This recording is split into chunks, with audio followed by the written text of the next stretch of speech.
Hey everybody, it's me, world-famous comedian Tom Papa. Make sure you go to tompapa.com for my upcoming tour dates. Follow me on Facebook and Twitter at Tom Papa, and we will be best friends forever. Today, I'd like to share with you some of my interview with the hilarious Jeff Garlin. It's for my show Come to Papa on Sirius XM. Jeff is hilarious and an awesome guy and is always fun. And we normally talk when we hang out in diners together. But on this day, we sat in studio like professional grown-ups. So there's no omelets, but there's a ton of laughs, and I hope you like it. This is me and the great Jeff Garlin. Hey, welcome everybody. You're listening to Come to Papa. I'm Tom Papa, and my guest today is a big bowl of Jeff Garlin. A brilliant comedian. Jeff is in the middle of his 8th season. Well, I wouldn't say the middle. It's starting. When is this airing? I don't know.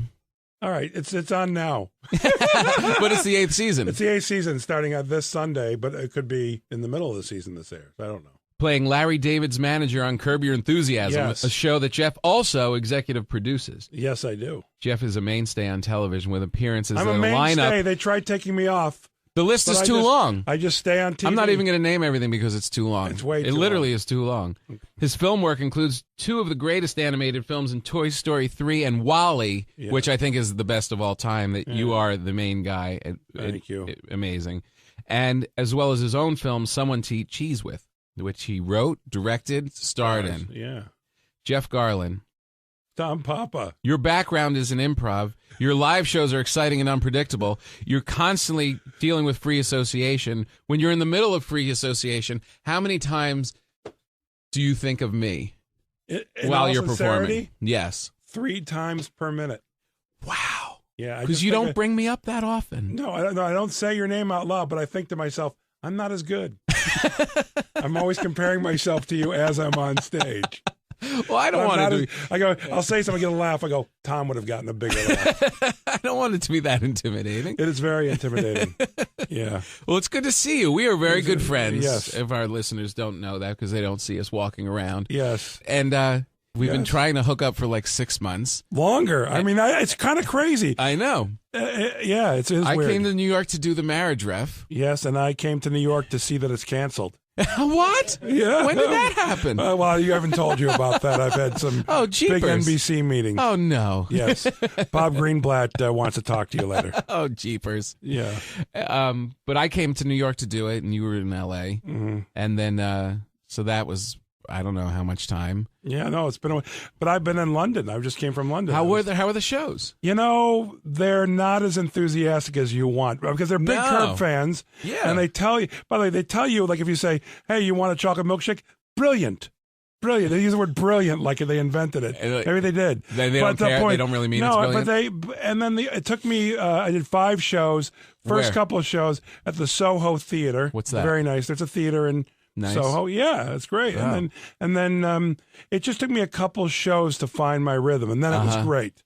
Once I knew what I was getting. Right. But that's the way you are everywhere you go.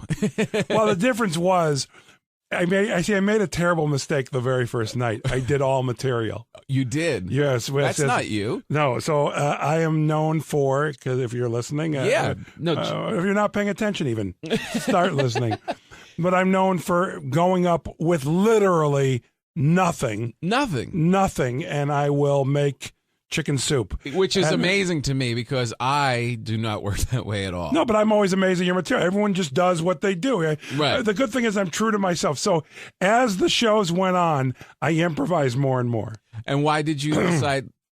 Is it? I'm in Because England. the This shows- is a new thing. No, here's what happened. The shows sold out upon announcement. No. Not with advertising, announcement. Holy cow. And it scared the crap out of me. Of course. And I thought, oh, if I go there and I'm just making up stuff and they don't like it, it's just going to be a disaster. So I thought, let me prepare. And I went on stage. Like for months now, all I've been doing in L.A. is stand-up. I mean, Yeah. every single Comedy night. Store. Oh, yeah, you name it. And Laugh Factory. Yes. It's just like I wasn't desperate enough to go on to the Improv, though. But nonetheless, it was truly a lot of hard work. And then So were you, when you were going to the store in the factory and stuff and performing all the time, were you working on material? Yes, I was working on material the whole thinking time. about the Soho Theater. Thinking about London. Let me get this And down. then now I'm in Chicago. I'm about to go to Chicago where I'm playing the Steppenwolf Theater. They don't even do comedic plays, let alone not have comedy. It's John Malkovich's theater, you know. Oh, that's awesome. And so I'm rather nervous about that. So I just needed to put all this work in. And the name of the show is No Sugar Tonight. Because as you know, That's great. I haven't had sugar now in 2.5 years. God. Yeah. And that means all sugar. No, it means sweets. Sweets. I mean, look, if sugar is like the 9th ingredient on something, Right. and I don't even think of it as having sugar, maybe, Right. I'm not going to, gonna I eat fruit. Right. But I have not had a cookie, ice cream, anything. Nothing. And I don't even have the Not even sugar-free stuff because that's like an alcoholic drinking non-alcoholic beer. Yeah, that's awful. You haven't had like one cookie No. in 2 years. No, because I'm like an alcoholic. And so to me, if I have one bite of a cookie, I'm done. It's over. Wow. You lost a lot of weight. I've lost a lot of weight, and I'm How going to much? continue. I'd say maybe 50 pounds, and I got Wow. another 40 or 50 to go. Wow. Yeah. Another 40, 50 to go? Yeah. No. Yes. Really? Yes. You're so adorable. I am a young, adorable little girl. I'm dressed like So- Heidi. Let me ask you this, though. Yeah.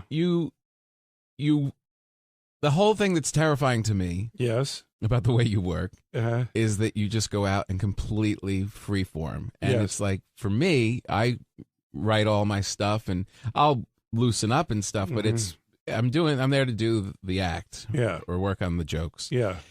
And to go out there and just be like, nah, let's see what happens. Yeah. But when you are faced with the Soho Theater and it's like you kind of went back to, well, let me Do some material, but it was a mistake. I got to tell you, the highlight for me, especially the first 2 nights as I was feeling my way, was the Q&A part. Like I always close my show with like 10, 15 minutes of Q&A. It's like, oh, great. now I'm doing what I do. And of course, I think that even killed bigger than the show. Right. Yeah. Yeah. That's crazy. Yeah. So how many shows in total? We did 5 total there. Wow. That must have felt great, though, to go to a place where you Yeah, it was sell really out like cool. that. Yeah, the best, but it's also, I'm not used to that because that Nerve-wracking. doesn't even happen in the States, you know? Yeah. I'm sure I'm not sold out at Caroline's. Yeah. I've never had sold out without advertising. Well, that's crazy. It's crazy. That's like, right, if I promote struggling. it, yes, if I promote it, it will sell out. Right. You know, and I remember Once- San Francisco for years, even after Curb, when I go play Cobb's, I would do all the press, and it still wouldn't sell out. And then when I finally started selling out, I was like, I can't believe it. You know? I know it's such an aggravating part of the business because you wait and wait to be able to headline, and by the wait it means you finally have enough material or stuff, or you've been around it long enough where you can headline, Right? And then you finally get there, you're like, oh, I'm headlining, and you walk into that first club the first time you headline, and they're like, yeah, it's a little light tonight, and you're like, oh. I don't have a I'm drug. supposed to sell tickets. Right. They're supposed to come I went see through, me. I went through that, and it's like, oh, I gotta, do a better job. I remember one place they asked me for money back. Oh, they did? Yeah, but it wasn't. Oh, I've had that. But it was one of the improvs. So it's like you're a big No, corporation. You're forget not it. getting a penny back. Yeah, and they don't advertise. Yeah. And, but I always feel like I always said I wanted to be big enough where on the late show I don't see the waitresses putting their jackets on and going home. Like I always. Well, feel, I am that big, Tom. You I am are. that big. Congratulations. Their jackets stay off unless the air conditioning's broken and it's very cold. How much at what point did I'm assuming the Curb is the biggest part of your career. Most definitely, it's the reason that I do sell out. It is. Yeah, it's not. And then how? I mean, I imagine maybe 20%, 30% of the audience is a fan of my stand-up, right? And then the other people are seeing me for the first time because of Curb Your Enthusiasm. Wow. Yeah. And how deep into the run did you start to feel the impact on your stand-up? Third year. Third year, it was Yeah. a real big impact. Yes. and all of a sudden, boom. Yeah, good. And night did people there. know you as a stand-up at that point, or they No, just knew you? No, They just saw you on the show. even And, now, hey, there's that guy. there's a little bit, but it's grown enough to where people know, But Right. I mean, it was like, oh, he does stand up, yes. Because now I've been doing it for 29 years, so it's not like stand-up for 29 years. Yes, And where you started in 1982. No, in Florida at the Comic Strip. Oh, in Florida. Fort Lauderdale, Florida, the Comic Strip. Really? And, yeah. And at that point, Jerry, just to give you an idea in context, Yeah. Jerry Seinfeld, when I started, was at the point where he had just become, started really being a headliner. Wow. Yeah, just as a and Eddie a club Murphy. act. Eddie Murphy. I remember the first year I did comedy was 48 Hours came out and The Toy came out. I remember this. Wow. And Eddie was one of the only young people besides myself doing stand-up. We even reminisced about it when we did Daddy Daycare together. Really? Yeah, because he's a year older than me. And there weren't, in 1982, the amount of 20, 21-year-olds doing stand-up was truly a handful. Really? In the country. Oh, most definitely in the country. Oh, and wow. It was all guys that were just established in their 30s. There was a few. I remember Brian Regan, who I started with, was 24 at the time when we started. And there was very few and far between. And there's only maybe a couple hundred people doing stand-up when I started. Cow, that's crazy. Yeah, it was at the beginning of the comedy boom, the 80s, And wow. What? But I'm saying about The Toy in 48 Hours. Yeah. And I said, well, The Toy, Richard Pryor and Jackie Gleason, going to be a bigger hit. We all bet. Right. Because the owner of the comic strip, Richie Tinkin, was Eddie's manager. Oh, right. And so there was a big bet, and who wants to go to what screening? They had tickets, and I'm going to the toy. Everyone else went to 48 Hours. I know who was wrong. 48 Hours blew up. Oh, huge! And The Toy was, I don't think it was a bomb, but come on. So did you work with Eddie at that time when you were just? No, never? There was always the stories of him coming down to Florida. Right. Yeah. And he was on SNL at the time. Yes. He was. He had SNL, and he would play down there. Right. Yeah. And so Eddie was like the one guy my age that, and I thought starting at 20, maybe 2-3 years I'll be real famous. Yeah. And then I thought, well, no, maybe 27, as I moved on. Right. And then once I hit my early 30s, I just said, screw it. And then, of course, that's when my career took off. That's hilarious. Yeah.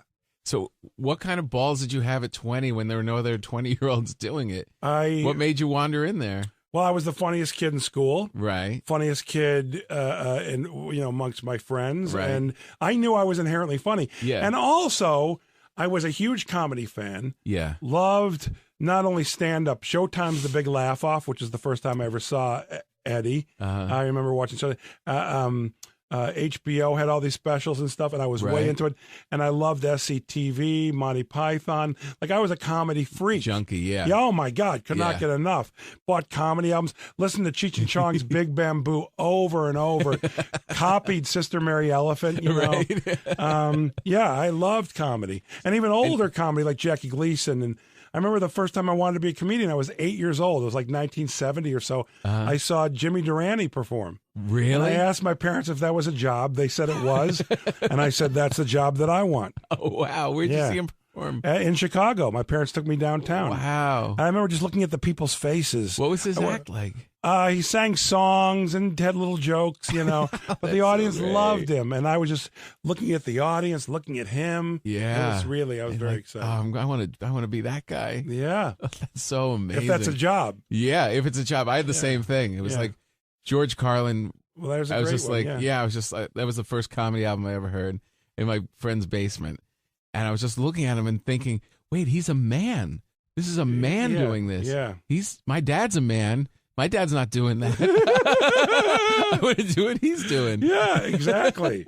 And so how long did you stay at the comic strip? That was like your go-to club in the beginning. I started there in 82. Manfrotati started then, John Manfrotati. It was probably, 82. Sam Kinison came down. He was one of the out-of-town headliners way before fame. Really? Yeah, spent nights on the town with him. And was he great then? Well, you know what would happen? Either one of two things. Either he would kill bigger than anyone I ever saw kill, or he would bomb so bad it was like somebody pulled a fire alarm. Wow. And I went out with him every night, and he was so nice to me.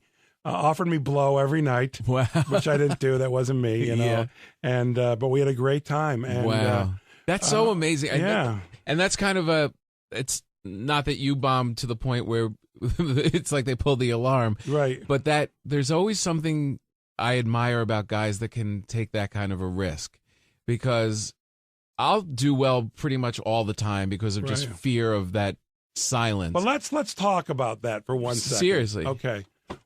let's say I go on stage tomorrow night at Caroline's, and both shows eat it, eat it, eat it. Right. What changes? Except for less than 1,000 people think I suck. Right. Really, though. Yeah. My kids still love me. Right. My wife will still abuse me. You'll still be my friend. Right. You know what I mean? It's like there is no risk. No the only risk. is embarrassment, maybe for an hour. Here's what, and by the way, if I'm funny and they don't dig me, that's their problem. Right. I really have that attitude. I know Jerry doesn't have that attitude. Right. And I think he's wrong. I disagree with him wholeheartedly. The worst feeling is, which is what I had the first night in London, the Thursday night in London, was when they're ready for you and you're not so ready. And I had that, and that's a bad feeling, and that I don't get over with, and that upsets me. When the audience is good and you suck, and that happens to me a couple of times a year, like 2 or 3 times a year. Yeah. Which is not very many. I mean, it used to happen a lot more, but that bugs me. Yeah. But if I'm funny and I eat it, that is their problem. That's on them. I've announced to an audience, I go, you don't understand. I'm feeling funny. I know I'm funny. You're wrong right now. You are wrong. What do you mean Jerry doesn't agree with that? You've talked No, to Jerry feels that it's always the comedian's responsibility to get them. That you're up there and no matter how bad you think they are, it's your thing. Right. You have to try and win them. You know, I do try. I don't pander. Right. And he doesn't pander. No. But it's that sort of, he feels that it's always on you. It's never on them. Right. And I disagree. I think plenty of times it's on them. As a Yeah. matter of fact, I'll go as far as says way more times it's on them. Yeah, because you're a pro. Yeah. You know what you're doing. I know what I'm doing. You're up and there I also doing know your thing. how to try and win them. Right. And at a certain point, it's like, hey, Right. you know. But when you watch someone like Kinnison in those early days, Right. and you're saying he's like destroying or walking everybody, Right.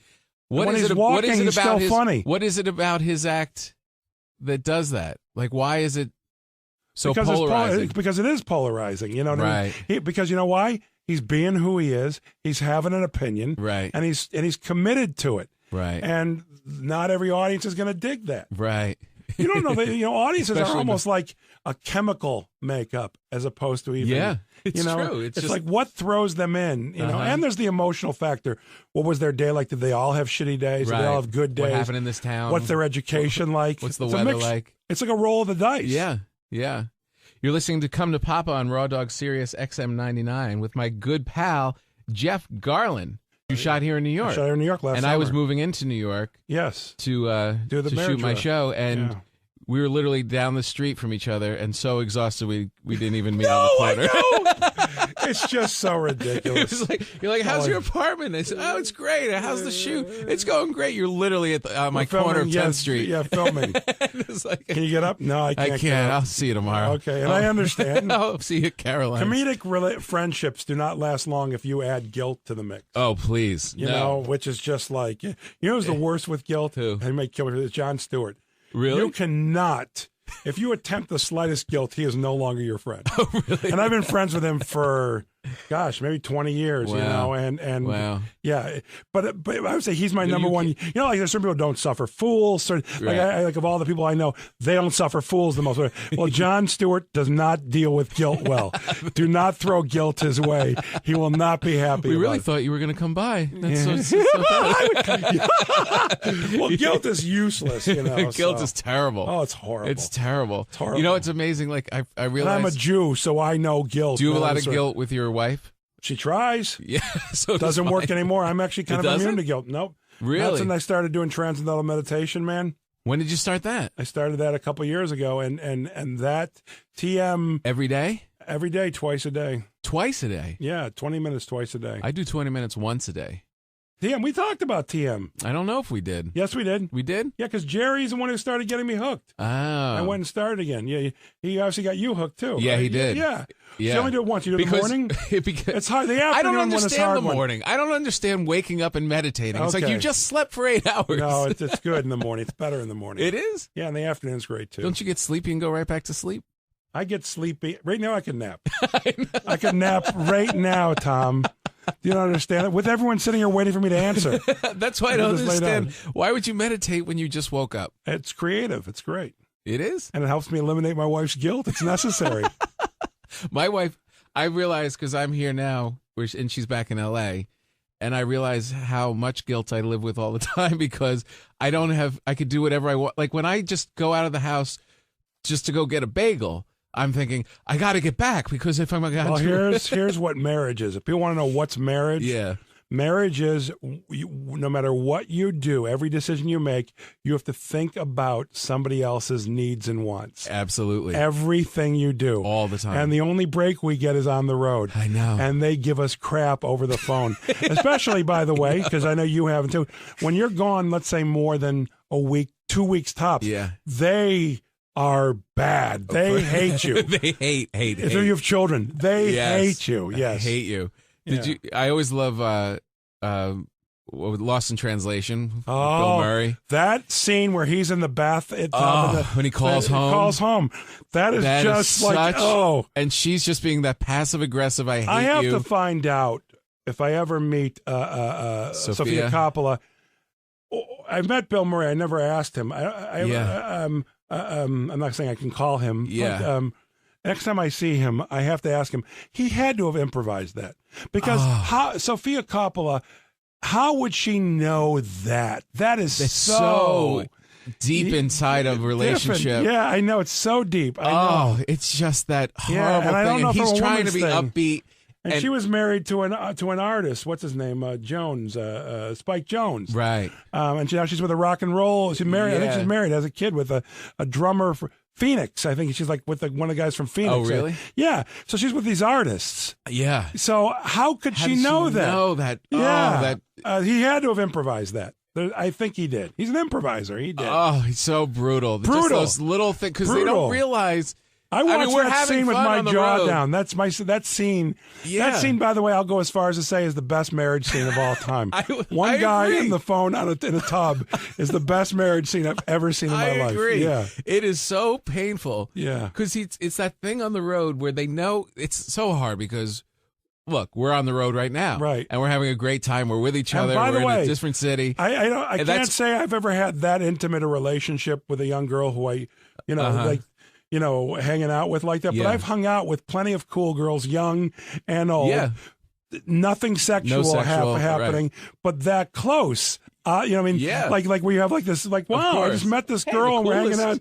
Yeah, and my wife is on the phone really telling me what an asshole I am. I know. You know, and it's then you like, hang up and there's this new person who's like, you're really great. Tell me that story Let's go for a walk again in the park. Yes, let's do that. And my wife will go, you never walk with me.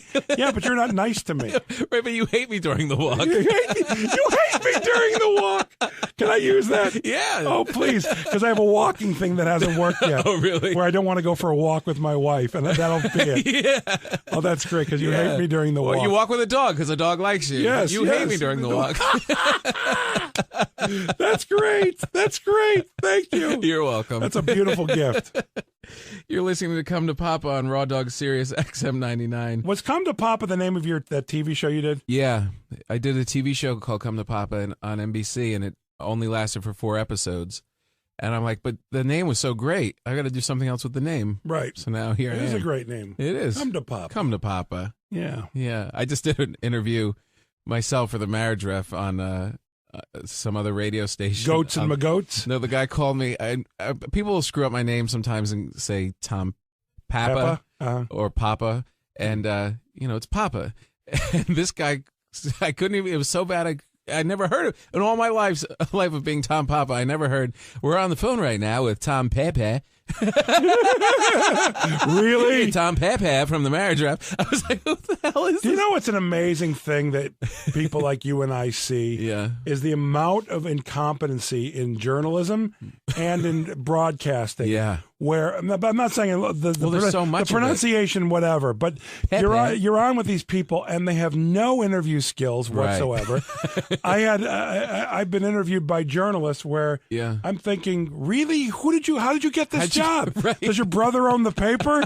What is going on? I think there's so many of them but you also assume when someone's from some place legitimate, a real newspaper city. or a real like a popular radio station that They must have skills to have gotten this job. No. Not at all.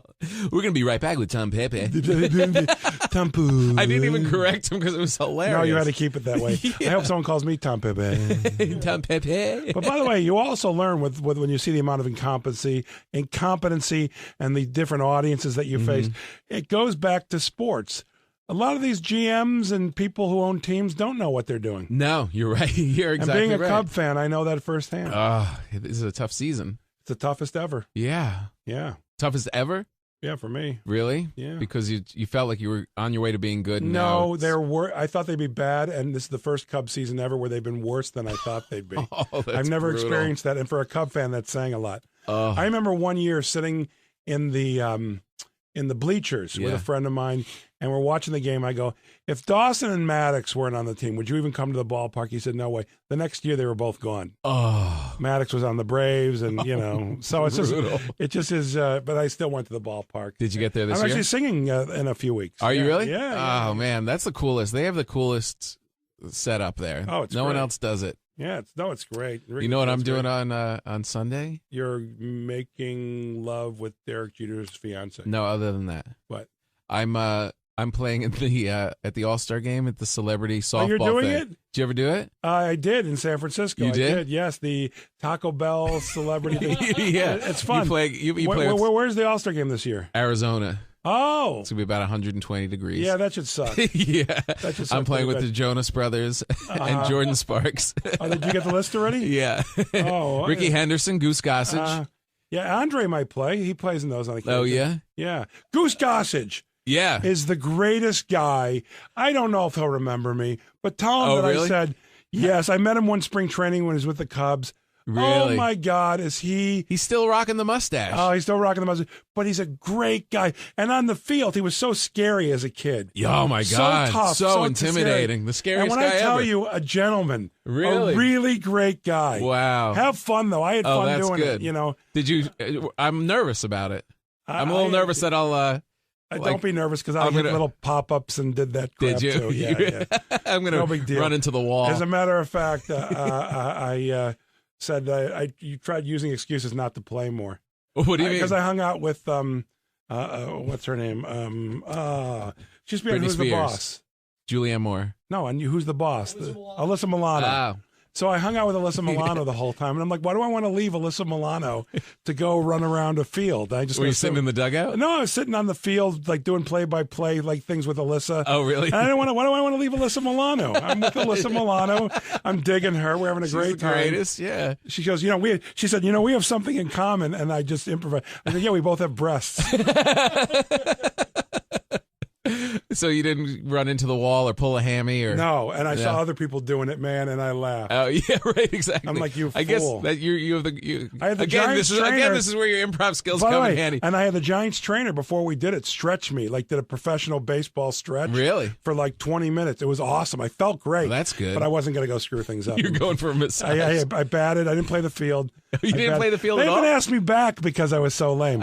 But I will say this. You know how you get tickets to the All-Star game because Yeah, of it? I'm going to the All-Star game. My tickets, for whatever reason, were directly behind the home plate. Wow. I think it was a mistake. Really? Yeah, but it was great. That is awesome. I'm excited for that part. I'll show you the pictures. I have the pictures. You do? Yeah, but I'll see you afterwards. A lot of people don't realize what sporting gentlemen we are because we've actually golfed together.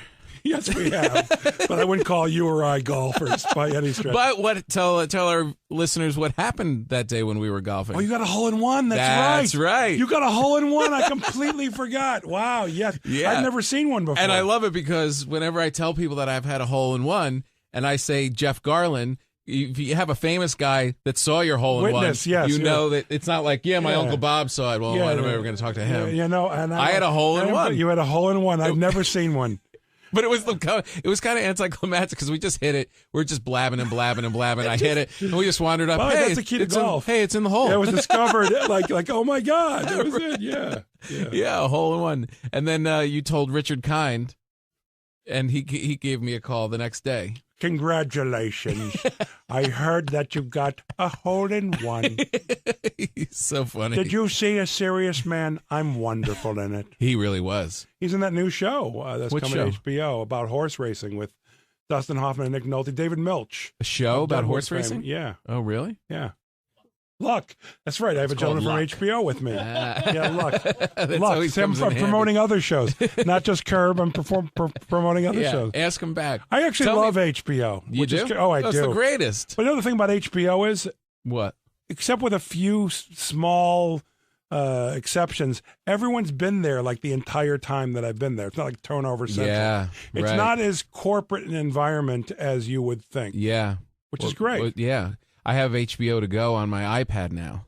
I heard that's great. Holy cow! I didn't even know about it till yesterday. HBO to go. This is how addicted I am to it. You can put on anything that they've ever made. So like I have The Sopranos from like season 2, watching like as I'm getting ready on the road in the hotel, and I'll have it on. And then, like, the time's ticking. I've got to get to my show.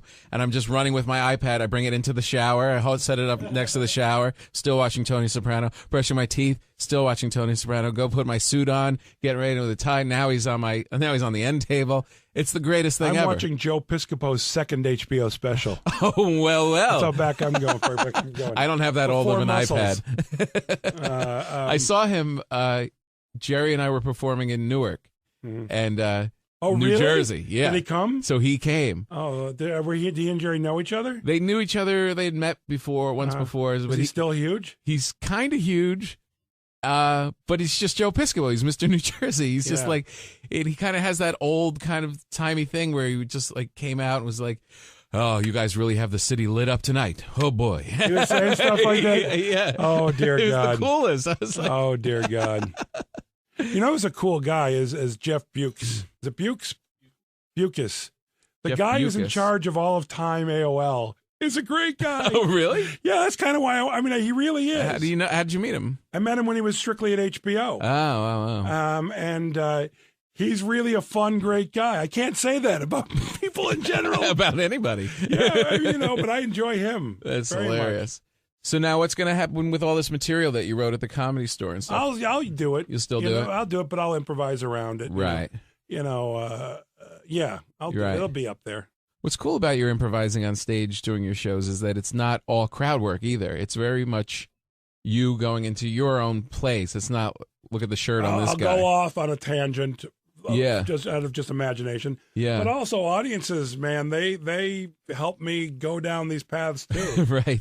Quite often. Do you ever feel like when you're, like if you're at Caroline's tonight and you're doing something and you nail something, will you try and work that back next time? I have to not a great deal of success. Some of it is only, but there was a thing I did at Caroline's that I tried doing, and maybe I'll bring it back. It was some friends of mine give their dog, what's the antidepressant, the famous antidepressant? Prozac? Prozac. They give him Prozac. Right.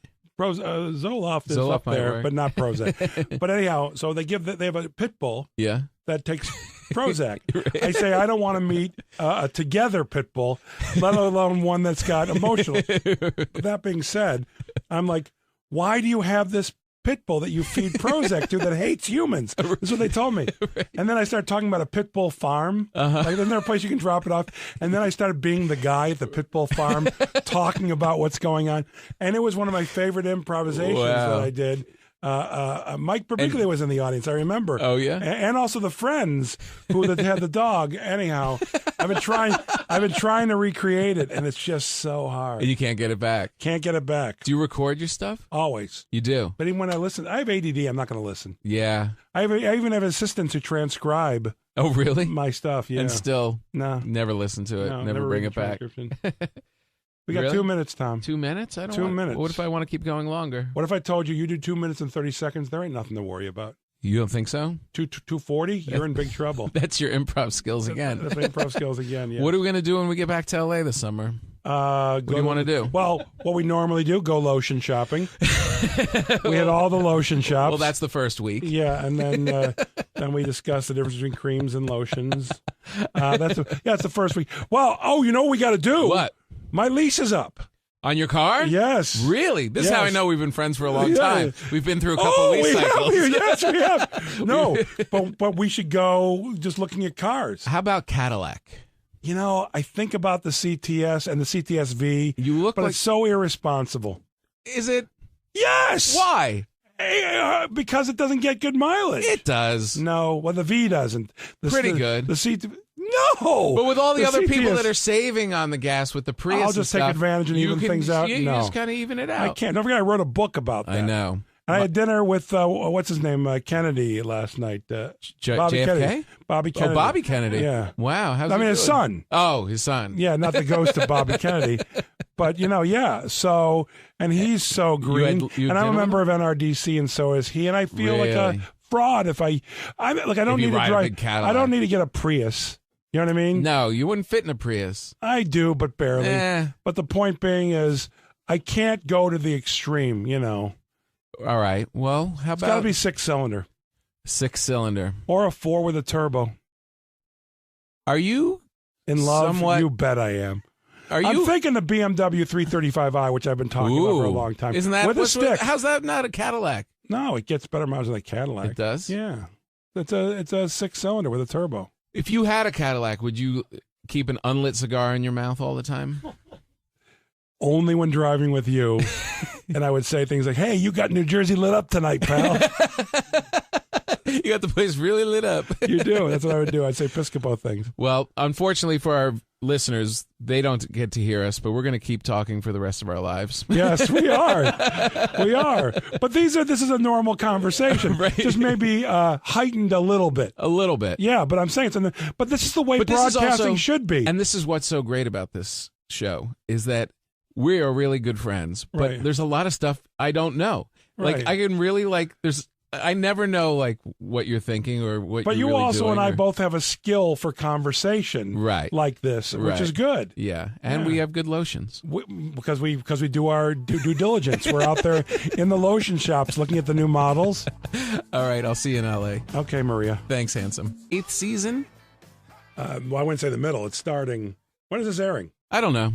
All right, it's on now. But it's the 8th season. It's the 8th season starting this Sunday, but it could be in the middle of the season this airs. I don't know. Playing Larry David's manager on Curb Your Enthusiasm, Yes. a show that Jeff also executive produces. Yes, I do. Jeff is a mainstay on television with appearances I'm in a a mainstay. lineup. They tried taking me off. The list but is I too just- long. I just stay on TV. I'm not even going to name everything because it's too long. It's way It too literally long. is too long. His film work includes 2 of the greatest animated films in Toy Story 3 and WALL-E, Yeah. which I think is the best of all time, that you are the main guy. Thank you. Amazing. And as well as his own film, Someone to Eat Cheese With, which he wrote, directed, starred in. Yeah. Jeff Garlin. Tom Papa. Your background is in improv. Your live shows are exciting and unpredictable. Hey everybody, it's me, world-famous comedian Tom Papa. Make sure you go to tompapa.com for my upcoming tour dates. Follow me on Facebook and Twitter at Tom Papa, and we will be best friends forever. Today, I'd like to share with you some of my interview with the hilarious Jeff Garlin. It's for my show Come to Papa on Sirius XM. Jeff is hilarious and an awesome guy and is always fun. And we normally talk when we hang out in diners together. But on this day, we sat in studio like professional grown-ups. So there's no omelets, but there's a ton of laughs, and I hope you like it. This is me and the great Jeff Garlin. Hey, welcome everybody. You're listening to Come to Papa. I'm Tom Papa, and my guest today is a big bowl of Jeff Garlin, a brilliant comedian. Jeff is in the middle of his constantly dealing with free association. When you're in the middle of free association, how many times do you think of me In while all you're performing? sincerity, Yes. 3 times per minute. Wow. Yeah, Because you don't bring me up that often. No, I don't say your name out loud, but I think to myself, I'm not as good. I'm always comparing myself to you as I'm on stage. Well, I don't want to do. I go. I'll say something, get a laugh. I go. Tom would have gotten a bigger laugh. I don't want it to be that intimidating. It is very intimidating. Yeah. Well, it's good to see you. We are very good friends. Yes. If our listeners don't know that because they don't see us walking around. Yes. And we've been Yes. trying to hook up for like 6 months. Longer. I mean, it's kind of crazy. I know. Yeah, it is I weird. came to New York to do the marriage ref. Yes, and I came to New York to see that it's canceled. What? Yeah. When did that happen? Well, you haven't told you about. Well, the difference was, I made a terrible mistake the very first night. I did all material. You did. Yes, That's not you. No, so I am known for, because if you're listening, Yeah. No. if you're not paying attention, even start listening. but I'm known for going up with literally nothing, and I will make chicken soup. Which is amazing to me because I do not work that way at all. No, but I'm always amazed at your material. Everyone just does what they do. Right. The good thing is I'm true to myself. So as the shows went on, I improvised more and more. And why did you decide? Is it? I'm in Because England. the This shows- is a new thing. No, here's what happened. The shows sold out upon announcement. No. Not with advertising, announcement. Holy cow. And it scared the crap out of me. Of course. And I thought, that I've had some Oh, big jeepers. NBC meetings. Oh no. Yes. Bob Greenblatt wants to talk to you later. Oh jeepers. Yeah. But I came to New York to do it, and you were in L.A. Mm-hmm. And then so that was I don't know how much time. Yeah, no, it's been a but I've been in London. I just came from London. How were the shows? You know, they're not as enthusiastic as you want because they're big Curb fans. Yeah. And they tell you, by the way, they tell you, like if you say, hey, you want a chocolate milkshake? Brilliant. Brilliant. They use the word brilliant like they invented it. Maybe they did. They don't care. They don't really mean it's brilliant. It took me, I did 5 shows, first Where? couple of shows at the Soho Theater. What's that? Very nice. There's a theater in Nice. Soho. Yeah, it's great. Wow. And then it just took me a couple shows to find my rhythm, and then it was great. Once I knew what I was getting. Right. But that's the way you are everywhere you go.